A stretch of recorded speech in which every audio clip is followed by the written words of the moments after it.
Hello everybody, this is Fernando for the latest Mafia and Gangsters video.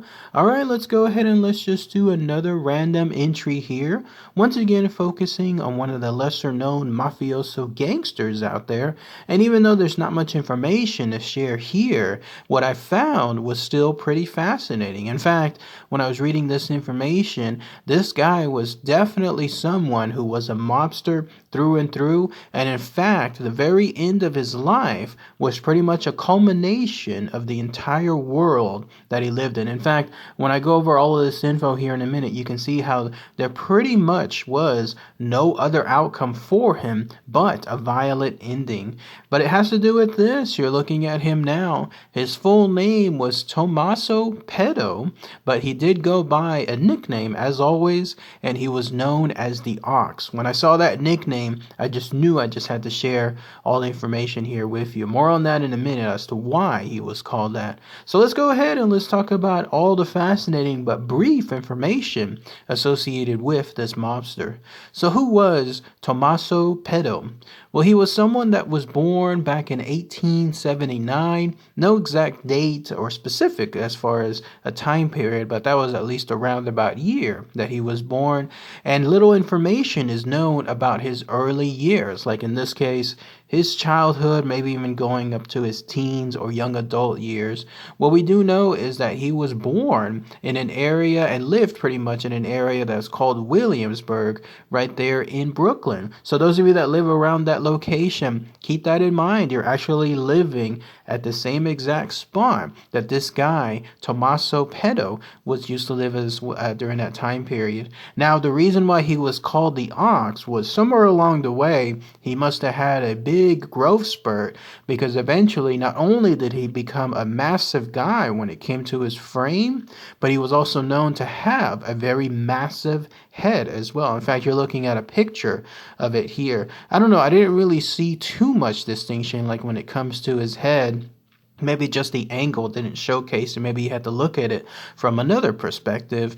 But apparently, yeah, people that were around him were just noticing, just how big this guy was, and he used it to his advantage. Whenever he eventually joined a particular crime family, he was using his giant frame and then also the intimidation factor associated with it to get the job done. Otherwise, though, he became known whenever it was just a legitimate type of work as a suit presser. I imagine that he used this just as a way to ensure that he could get policemen or other type of law enforcement off his back. You know how you read those stories where there's always the cushion job, where it's always the legitimate job that's pushed forward when it comes to certain mafioso gangsters, when in actuality they were doing a lot of things in the background that's far more illegal. That's what it sounded like in this case, with him being known as a suit presser around the neighborhood. But no, truly his actual job, his career, was involved as a mobster, and he did it for a crime family, a notorious one that was known as the Morello crime family. This is very distinctful because they were very prominent during the early 1900s, especially for their violent tactics. I mean, these were a Sicilian clan that was pretty much out there to gain territory through any means whatsoever. Intimidation, violence, and murder. And they would do all of this in an infamous manner that was known as barrel murders or barrel stuffing. This is the first time I ever heard of this, and no doubt Tommaso Petto was involved in it there as well. But apparently what they would do is anybody that was on their victim list, they would essentially get murdered either by gunshots or stabbings, and then they would place the body within this just anonymous barrels, and then they would just randomly leave them as a call sign within various neighborhoods. In some cases, they were actually shipped to other neighborhoods as well.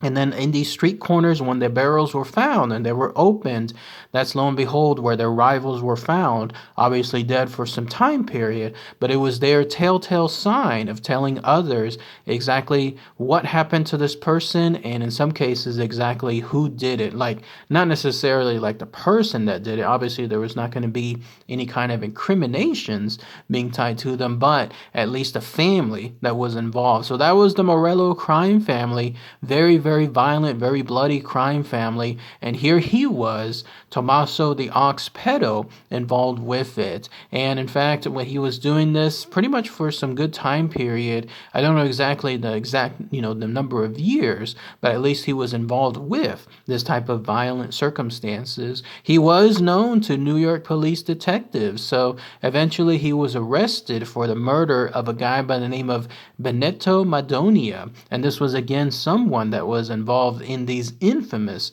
barrel murders. I'm guessing that's how he was found. In fact, the way he was found also pointed to this, and this actually linked to the Ox, so that way the police could find out who the murderer was. Apparently, they found a pawn ticket right in his possession. In other words, in the Ox's possession, and this pawn ticket belonged to Benedetto Madonia. And so 1 plus 2 was added, and then when that occurred, that's when they brought the Ox in, and then he was held at a jail that was known as the Tombs until there was some kind of investigation or until the actual inquest was involved. But get this, as it turns out, the Ox had a lucky break because there was a mistake done by jail officials somehow, some way, or who knows if maybe even bribery was involved. But either way, though, he was released. He was accidentally released from that jail, and when that happened, you know what happened next. He immediately disappeared into the jungles of New York, and apparently he wasn't found for some time period, at least not in New York. The next place that the Ox turned up was there in Pennsylvania, once again heavily involved in all these type of activities, this time working with the Black Hand Gang, who I featured in some of my past videos. Also another gang that's heavy when it comes to their violent activities. But yeah, there he was in Pennsylvania doing these type of activities one more time. And then he was involved apparently in yet another type of crime, in this case a kidnapping of a Morello gang member, somebody by the name of Vito LaDuca. And when that happened, even though there was another witness who was implicating the Ox, and he was apparently there to see what occurred,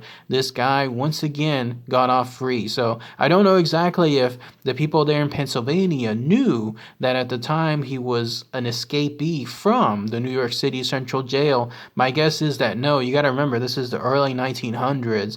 This was all done by paper, and back then, of course, there was nothing in terms of instant communication. So you could just imagine that him moving to a completely different state, no communications will be back and forth between either state when it comes to any kind of jail term and who's supposed to be in jail and so on. So when he was when no charges were filed for that kidnapping, that's when I'm guessing that nothing else was added to him or found for him when it came to his accidental release from that other jail. But as I mentioned at the very beginning, there could only be one outcome for this guy that was involved in all these murders, that was involved in these type of violent activities, and of course again known for his intimidating factor and his size and his frame that led to it.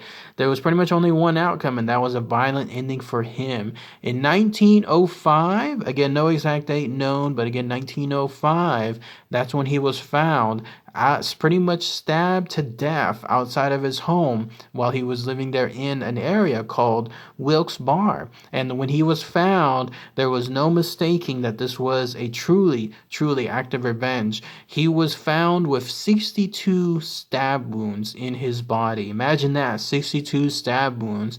Obviously, if somebody truly wanted to kill him quickly, you wouldn't need that many stab wounds. But the fact that somebody did this 62 times definitely makes it seem like it was somebody with a grudge, somebody that was out there to get some kind of revenge or retribution. In their case, the actual best suspect associated with this murder of the Ox happens to be a guy by the name of Giuseppe De Primo, who was Benedetto Madonia's brother-in-law. Remember that guy? He was the one that I just mentioned a minute ago that the Ox was arrested for when it came to the murder, the way he was done in terms of that barrel murder. Well, because he was accidentally released from the jail, as it turns out, this guy Giuseppe De Primo never forgot about what occurred occurred, never forgot what occurred to his brother-in-law. He was in jail at the time himself whenever that murder happened of his brother-in-law. So he was just waiting for the right time,